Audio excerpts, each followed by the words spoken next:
Aldeguer and Fernandez, of course, they'll only have one soft rear tyre available for them in this session. That's why both of those two weren't able to lap in the 31s on their opening lap out on worn rubber that they'd have used in Q1. Let's see how much they can improve in the latter stages of this Q2 session.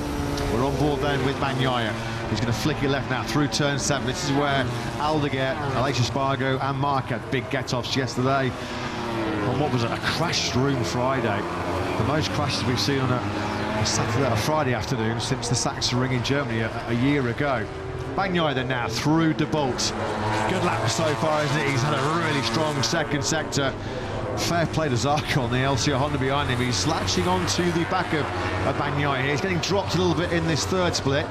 It is really interesting to see the various strengths and weaknesses of riders and bikes as we go through the lap. Alex Marquez, once again, absolutely extraordinary through the first half of the lap, but is Alex Marquez going to be able to sustain that on the run back to the Gertima chicane? That turn 12, top end of the circuit, 5th gear, 200 kilometres an hour, that really does get the juices flowing. That's where the adrenaline courses through the veins. Is Bagnaia going to seize top spot back here? Over the line he goes. No, he doesn't. That was a 1:31.177 from Bagnaia. Alex Marquez does find the first sub-1:31 lap here in Assen. The Gresini Racing team, they're full of beans right now as Alex is on course for his first pole position of 2025. 1:30.811 has put the rider second in the championship in P1. So Bagnaia still searching for a 1:30. Can he find one on this next lap? He has just pumped in the fastest first sector so far, but Alex Marquez coming under threat from his older brother, who he's had to sit and stare in second place and look at his brother in first place for so much of 2025. But Alex Marquez sitting with an edge through that third sector, and Mark's going to need a strong fourth sector to pull that back. Alex on course for his first pole position since Termas back in 2023. It's under big pressure, it's under big threat. Can Marc have a clean final sector? Can he put that 1:30.811 on a real big pressure? Over the line he goes. Second, oh, it's close. He does find a 1:30. He does find a 1:30.8, but it's not good enough. A 1:30.871. Alex versus Marc. How many times have we said that so far in qualifying sprints and Grand Prix? Bagnaia, this is going to be close. He's halfway through the final sector. What about Quartararo? Can he strike back? Over the line, the Frenchman goes. Brilliant. 1:30.651. Fabio Quartararo is the master of Sector 4 right now in Assen. Bagnaia goes up into second, so with 2.5 minutes of this session remaining, world champion Marc Marquez has been pushed off the front row. Marc in fourth. Yeah, we're pretty much back where we were at the start of these second runs, although the Marquez brothers have now swapped positions at 1:30.651. That's just a 10th short of the all-time lap record for Fabio Quartararo. As it stands, he's on course for a 4th pole of 2025.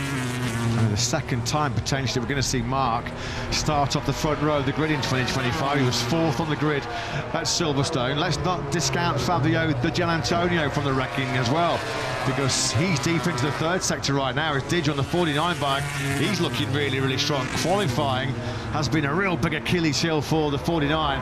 Lost a whole chunk of time, didn't he, in the third sector. Pedro Acosta, who's been picking a fight inside the top 3 for much of this Assen Grand Prix weekend so far. At the moment, he's down in 8th place. Could get even worse right now because Di Gianantonio threatening to jump ahead of the Spaniard. Let's follow Di Gianantonio. In fact, he does. Up to 8th from Fabio. That pushes Acosta to the back of the 3rd row. Raul Fernandez up to 10th place then on his one soft tyre. If you're wondering why we haven't seen much from Maverick Vinales yet, he has just started his final flying lap and he is going quickly, potentially on course to move onto the front 2 rows. Crikey, that's Marc. Yeah, I was going to say, how hard is Marc pushing that factory Ducati? Too hard. That is session over then for Marc. So for just the second time in 2025, just the second time in factory Ducati red, he'll find himself starting off the front row of the grid. Here is Alex in 3rd place. This is a bit more likely from Vinales, who does need to deliver some late fireworks, doesn't he? Alex Marquez, he looks like he's pretty frustrated with, is it Marco Bezzecchi ahead of him, wasn't it? Or is it just frustrated maybe with himself? We'll find out very, very shortly. At the moment, though, Alex on course to the front row. Vinales currently 11th. Over the line he goes, only up to 10th. He has got one more crack at it though. ATM would be disappointed with that if they're only 9th and 10th on the grid with Acosta and Vinales. Personal best through the second sector from Raul Fernandez. He needs to try and improve himself up from 11th place at the moment, but don't see anyone at our time screens at the moment with 10 seconds to go threatening Fabio Quartararo's current provisional pole position. Marc Marquez, as we saw, session over. Alex Marquez, as we saw, waving his hands, session over. Pecco Bagnaia, potentially the only other rider who could change things, but he is also cruising. Yeah, a 31.5 looks like the max for Raul Fernandez. He did a 1:31.517 to top Q1. He's a thousandth of a second slower in this Q2 session. Fabio Quartararo has clinched his 4th pole position of 2025. 10 Grand Prix so far this season. We've only had 2 riders starting from pole position. 6 times it's been Marc, 4 times now it's Fabio Quartararo.